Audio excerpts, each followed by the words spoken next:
Добре дошли, скъпи зрители, мили зрители,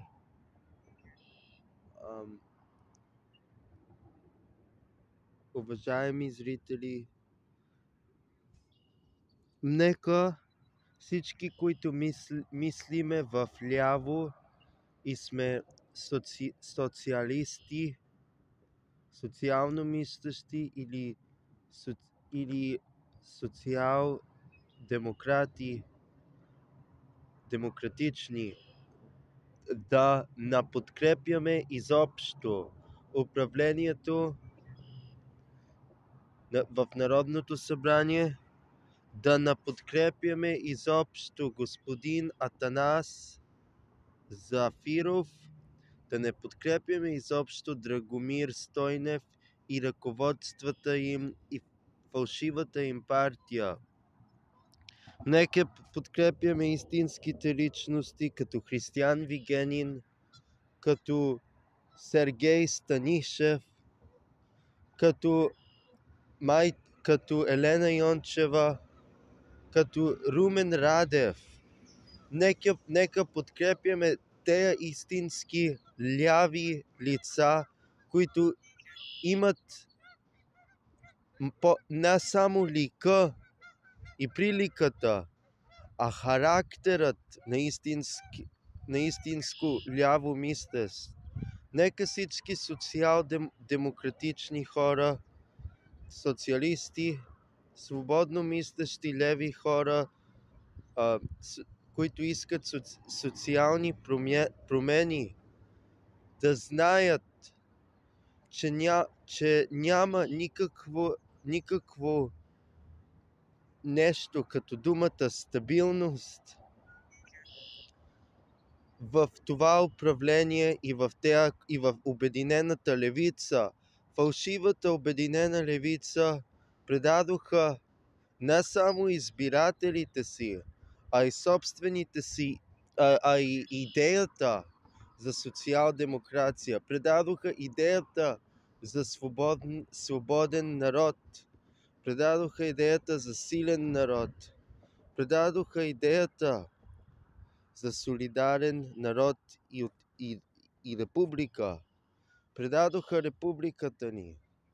Продадоха републиката ни. Идеята да подменят републиката ни с глобалистическото управление в Брюксел, с световният ред, с Рокърфелерите и Билдербургсите, с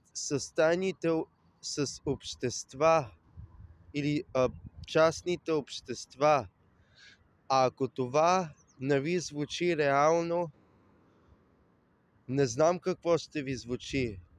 Обаче знайте, че и корпорациите, техническите корпорации, гледат да заменят работните места на хората с роботи рано или късно, което ще афектира и нас. Те работи едва ли ще ги говорят в управлението. Затова, хора, изразете недоволството си към лакомството на управляващите в Обединената левица, особено понеже те най-много от другите и най-вече с най-голяма сила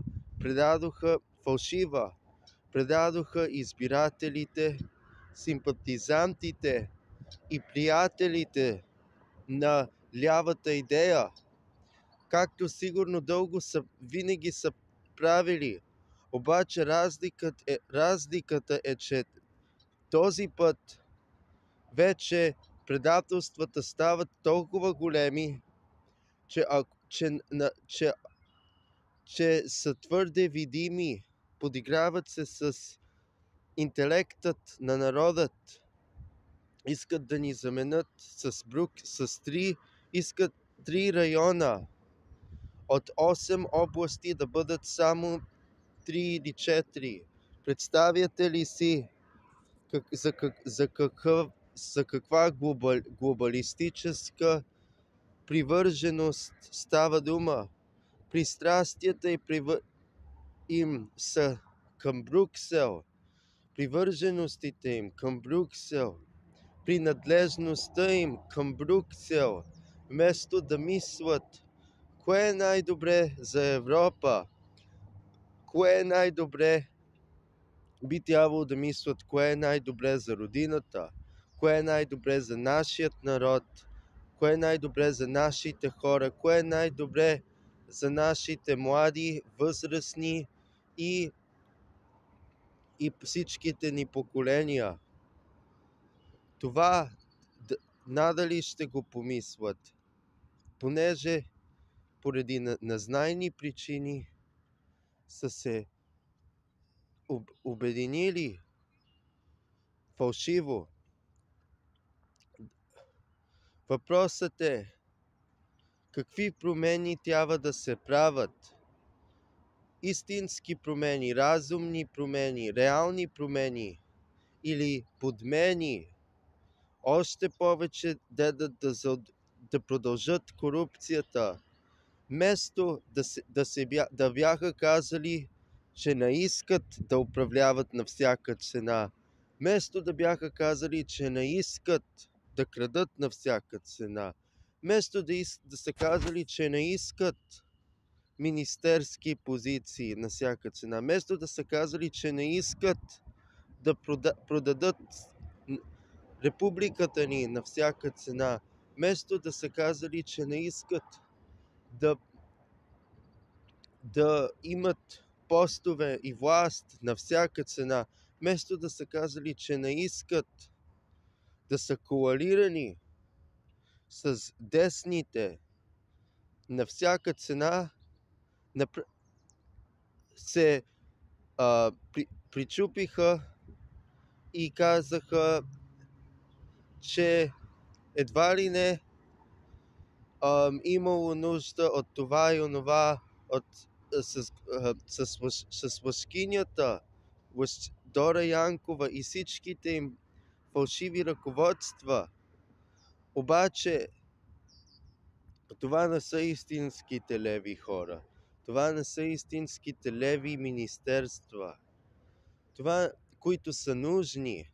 Това не са истинските леви решения, за които се нуждае Отечеството, република наша. Така че не им се връзвайте. Те са продажници и те са към лошите сили в светът и у нас. С тях са се коалирали и на тях отговарят. Би трябвало да отговарят на народът единствено. Независимо дали са цигани, или бели, или по турско потекло, би трябвало да могат да направят или да искат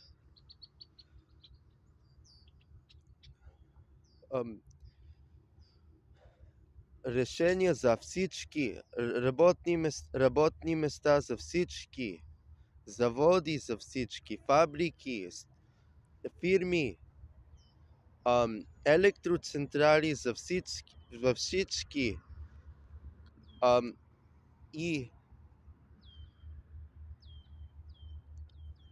вместо това отново повтарят европейската риторика от антиевропейския съюз, от антиевропейския Брюксел и от антиевропейският Шенген зона, където се опитат да ни вкарат, така че още повече да вкарат народът, хората, бедните и богатите в беда.